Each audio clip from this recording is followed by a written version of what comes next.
Welcome to Fun Islamic Facts, where I share fun facts about Muhammad and the Quran whenever jihadis go on a killing spree. For centuries, dogs have been described as man's best friend. Not surprisingly, the Prophet who commanded his followers to slaughter men also commanded them to slaughter man's best friend. And it all began when Muhammad got stood up for a date because of a puppy. Sahih Muslim 55:11.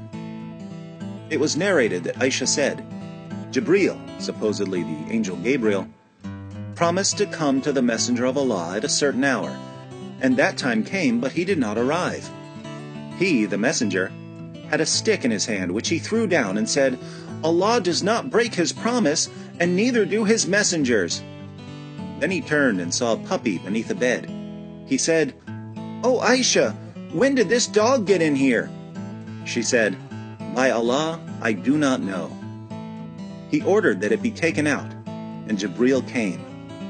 The Messenger of Allah said, "You made an appointment with me, and I waited for you, but you did not come."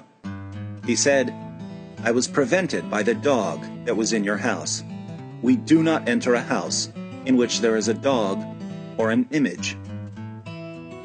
So the Archangel Gabriel is petrified of puppies and pictures.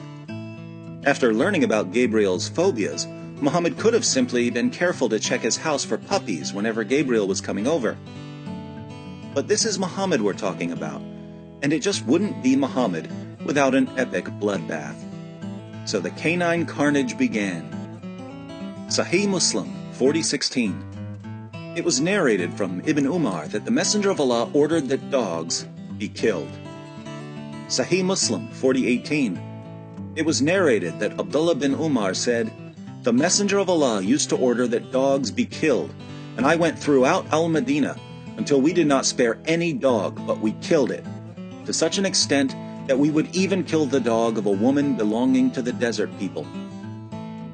But some of Muhammad's followers complained because they had dogs for hunting and for herding sheep, so Muhammad changed his mind. Sahih Muslim 40:21. It was narrated that Ibn al-Mughaffal said, "The Messenger of Allah enjoined the killing of dogs. Then he said, 'What is the problem with them and dogs?' Then he granted a concession with regard to dogs for hunting and herding sheep." So, certain dogs were okay, as long as they were fetching your birds or herding your sheep.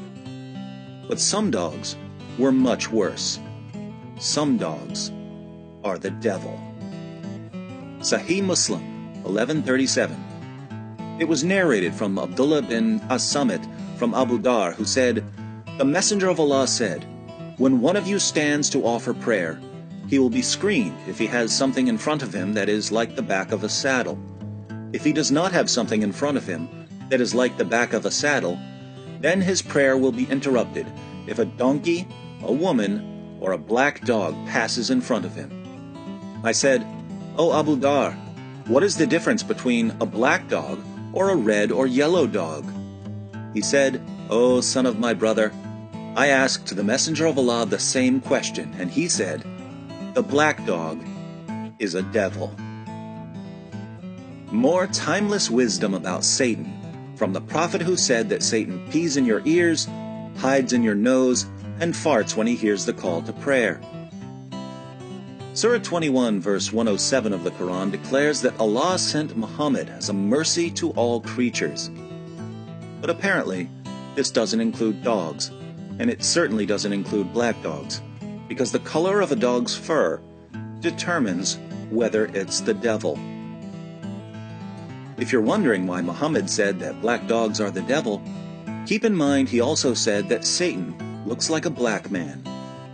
For more on Muhammad's view of blackness, be sure to watch Muhammad, the White Prophet with Black Slaves.